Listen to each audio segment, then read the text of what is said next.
This is question 60 on chemistry from the 2011 IMAT. So the question is, how many electrons of nitrogen are involved in bond formation of HONO2, or nitric acid? So firstly, let's try and draw a structure of this molecule that makes sense. So we know we have nitrogen bonded to two oxygens, and one of the oxygens has an H bonded to it. But this doesn't look like a sensible structure. Why? Because we have oxygen bonded to only one thing, and we know that that would leave oxygen with an unpaired electron, and we know that oxygen generally wants to form two bonds. So how can we do this?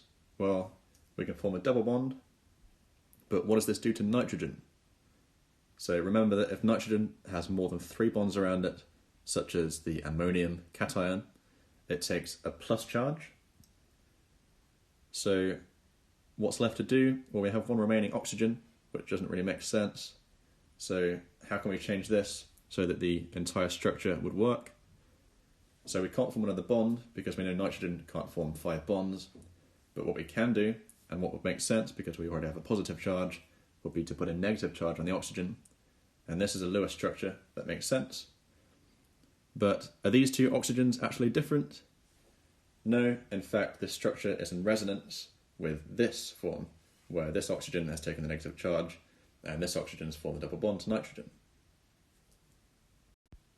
So we have a sensible structure. Now, how many electrons of nitrogen are involved in the bonding? So firstly, how many electrons does nitrogen have? Well, we know in its outer shell, and these are the ones that are going to be involved in bonding, nitrogen has 5 electrons, because it usually forms 3 bonds and has a lone pair. In this case, you can see that it's formed 4 bonds, and it has a positive charge.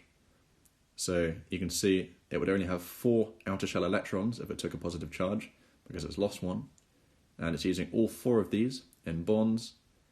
And so where's its other one gone? Well, this would have been moved or involved in the bonding elsewhere in one of these oxygens, namely this one that has a negative charge. So if nitrogen is using 4 of its electrons in bonding and it's donated 1 to one of the oxygens, we know that this one that it's donated is still going to be involved in bonding. So how many electrons of nitrogen are involved? It's all 5. So this is our final answer, 5 electrons, which corresponds to C on the question paper.